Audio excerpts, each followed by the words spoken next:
Okay, so members, we're now streaming.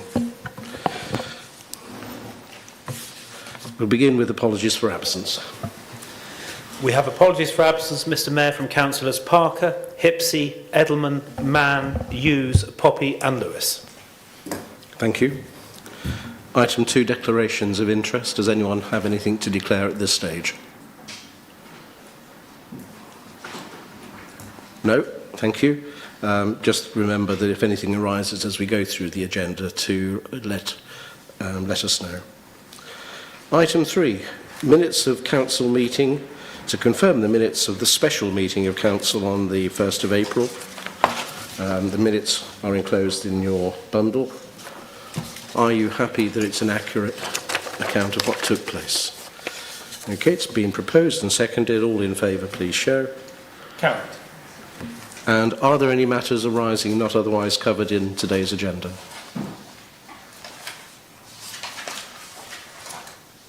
Okay, I'll take that as a no. So, items requiring public representations and questions, there aren't any. So, items requiring a decision 5, a schedule of payments. Are there any questions or comments? So, we're asked to endorse those. All in favour? Carried. And 5B, budget monitoring report. Again, are there any questions or comments? And we're asked to endorse.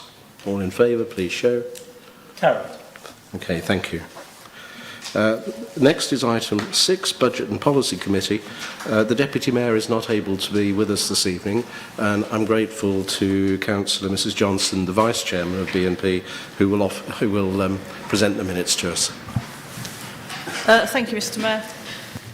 Minutes of the Budget and Policy Committee meeting held on Tuesday the 8th of April. 378, apologies for absence. 379, confirmation of minutes. 380, declarations of interest. 381, devolution, reorganisation of local government in Devon, which goes from little 1 to little 4. 382, Tavistock Town Council website. And I'll leave it there because then we go into part 2. Thank you. Thank you very much. If I could just pause for a moment. We're getting a bit of feedback on the PA system. Is it? I'm not sure. Is the gain up a bit? Is the gain up a bit too high or something? Is that better? Okay, let's see how that works. Thank you. So then that brings us on to item 7, Development, Management and Licensing Committee. Councillor Smith. Thank you, Mr Mayor. I rise to present the DNL Committee's minutes on the 1st of April last. 368, apologies for absence. 369, confirmation of minutes. 370, declarations of interest. 371, urgent business brought forward at the discretion of the chairman. On there. Application on that side. And on that item, it's on a planning application which was for some land. This was a special item that was brought forward at my discretion for the evening. Resolved that the Town Council response should be strongly objected on the following grounds. Do you want me to read out the grounds, Mr Mayor? I think for the benefit of anybody who might be watching on this live stream, please. Okay. Strongly object on the following grounds. Location. This is an inappropriate location for any development due to the agricultural, ecological and topography impacts. Any development calls to the area and the highway safety issues this would cause, as identified by the Highways Authority. It is imperative that a physical site visit be undertaken in order that the 20-foot drop from the road was recognised, as this was clearly identifiable from the plan, or wasn't identifiable from the planning application. And that has gone forward to under the other section later on, Mr Mayor. 372, Dartmoor National Park Authority. 373, 373, town planning issues. 374, general correspondence. 375, Tavistock neighbourhood development plan, which is within the coming up on the 1st of May for referendum. 376, planning applications. Little a, planning decisions. Little b, new planning applications. And the recommendation is that the views of the town council as listed in Appendix B be passed to the local planning authority for consideration. I move that, Mr. Mayor. Okay, thank you. So the recommendation has been moved. We have a seconder, please. Thank you. And all in favour, please show. Carried. Thank you. Councillor Smith, if I might just mention that we have an error on the first page of the minutes. Councillor Parker's name doesn't appear in either the present or apologies group. In fact, he was present at that meeting. Yeah. I apologise, Mr. Mayor. I've written in there, add Councillor G. Parker, Vice Chair, but I knew that Jan already had that in hand. Thanks. On that side. There was a gap, but no name on there. 377, next meeting. Next meeting is on Wednesday, the 23rd of April at 6:30. And also everyone has had a note from Jan, which is yet tomorrow. We've also had a note that West Devon Borough Council will be in attendance. And this is a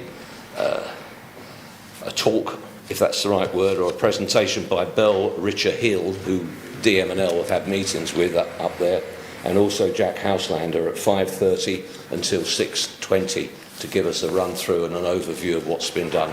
The document, as I have seen it since, is extremely good. I view that, but that is for you to turn up and accept or reject what is there. Thank you, Mr. Mayor. That's it. Thank you. Just for clarity, members, that's the document referred to is the Conservation Area Management Plan. But I understand there will be an opportunity to discuss other planning issues too. So. This is the I say, not the final plan, but the nearly finished plan so that we can view it and take into consideration and make comments on it, which we would welcome from everybody. So strongly encourage everyone to come, please, for that first hour, whether or not you're on the committee. All right?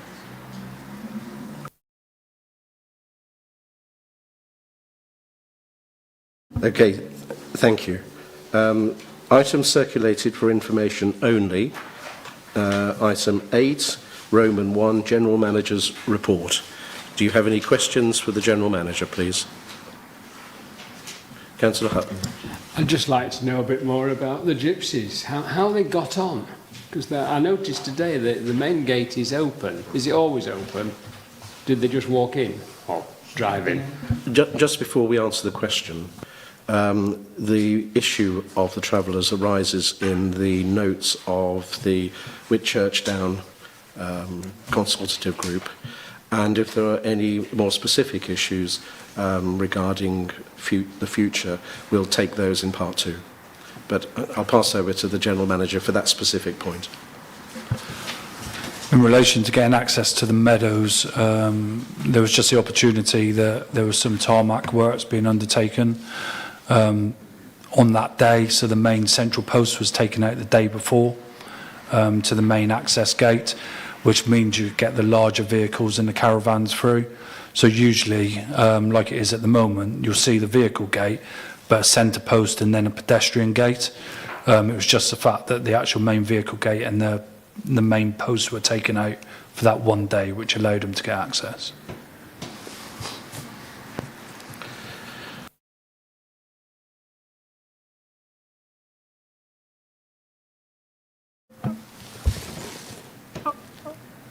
We have looked at this operationally before, and the actual green hut itself has a lot of deliveries, which actually sort of like come into the actual main meadows itself.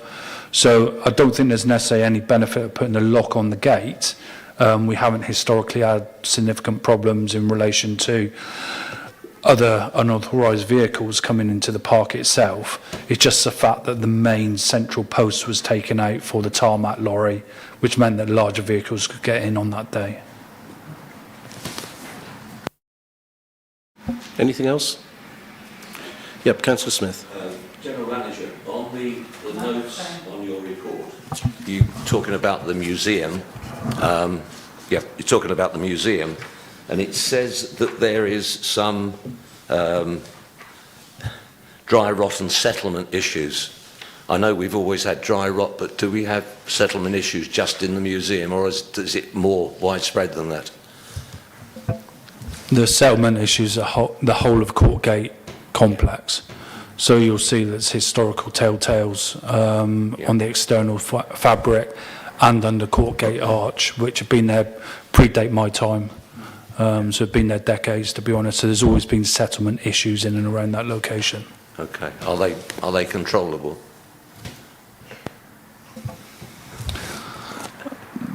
As controllable as a building of that age in that location can be. Understand that. Thank you for that. Thanks. Right, thank you.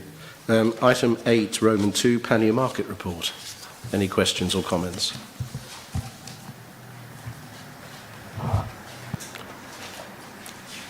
Eight Roman 3, Works Department Report.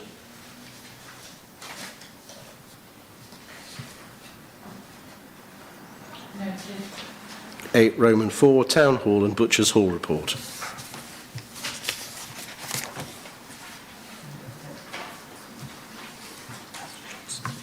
Councillor Mrs Johnson. Thank you, Mr Mayor. I see that there's to be a review of events and trends.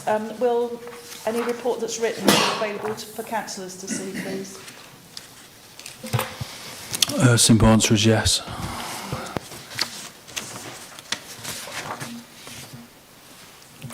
Anything else?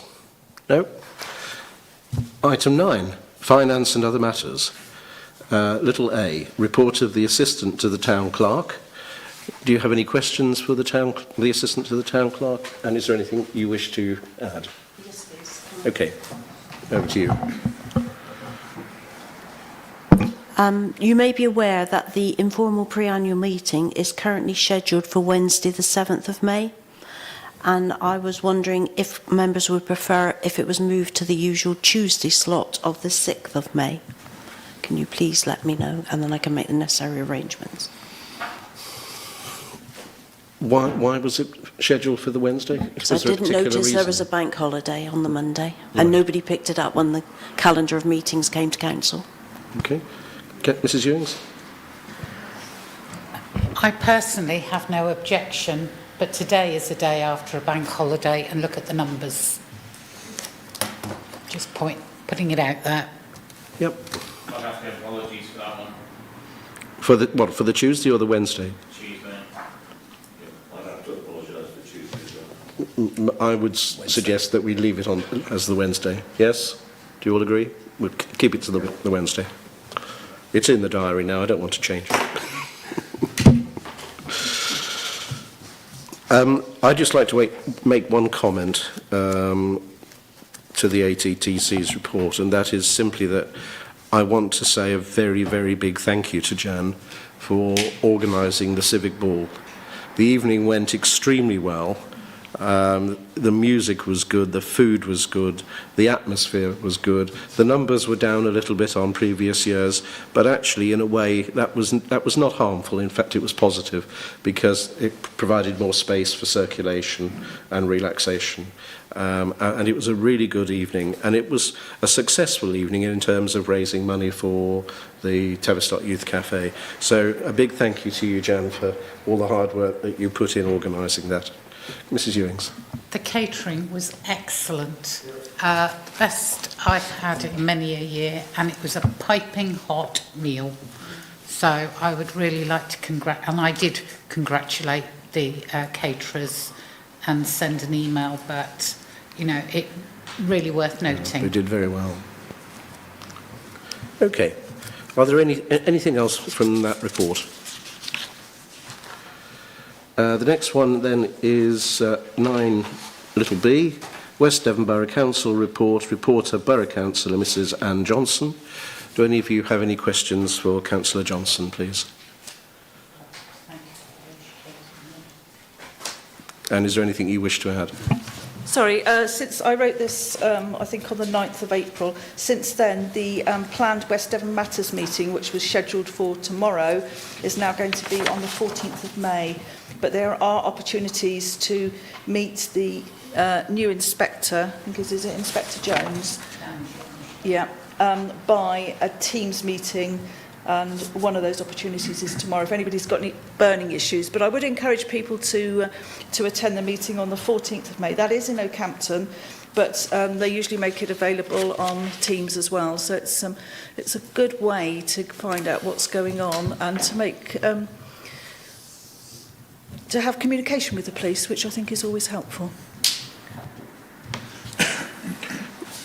Will we receive joining instructions in due course? And they remain the same in terms of log on and that sort of thing? Okay. 9 little c, notes of the Town Hall and Markets Consultative Group meeting.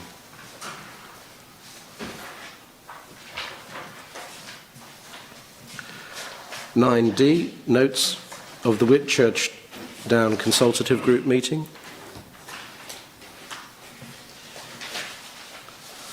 And 9E, Roman 1, to receive any update from or questions to council representatives serving on other outside bodies. Are there any questions or reports? Councillor Mrs Moody. Mr Mayor, councillors and colleagues, thank you for the opportunity to share my Observer report about Tavistock Museum. I hope you will take the time to read it. It's actually a lot about the hours that the volunteers have put in, which is huge. You are all invited to visit the museum now that it is reopened for the season. It is a hidden gem and well worth a visit, honestly it is. Many hours have been spent on new displays, bringing Tavistock history alive. The museum is planning some exciting events this year, a valuable asset to the Heritage Quarter. Thank you. Thank you. Councillor Mrs Johnson. Thank you. Just to say that the print works are working hard on the reconfiguring the ground floor. They're looking at doing a feasibility study, and there's going to be an open day at the Printworks on the 3rd of May, 10 o'clock to 2 o'clock, to which all councillors are invited. That's a Saturday. Come along and look at our plans, have some input into what you think would work well, and see what we've been doing, because some good stuff goes on at the Printworks, sometimes not very visible, but it is quite a busy place. Thank you. Thank you. Anything else? Okay. 9 little e Roman 2, feedback from members following attendance at any training sessions. Does anybody have anything to report? No? Okay, thank you. Item 10, to receive such communications or reports as may be submitted by the Town Mayor. I think that might be an appropriate moment just to refer to a communication I've just received from Councillor Ewings, and this is basically from South West Water. And I'm just going to read out the first sentence, which says, "We are confident that as long as everything continues to go to plan, we expect everyone to be back in full water supply by the time they wake up tomorrow morning." I got up at 12. So you won't be able to put that shower off for much longer. It said confident. They're confident. Yeah, we are confident. That's good. Right, okay. Item 11, urgent matters. I don't have any. In which case, Mrs Ewings? Move to part 2, Mr Mayor. Move to part 2. Thank you. All in favour? That's it.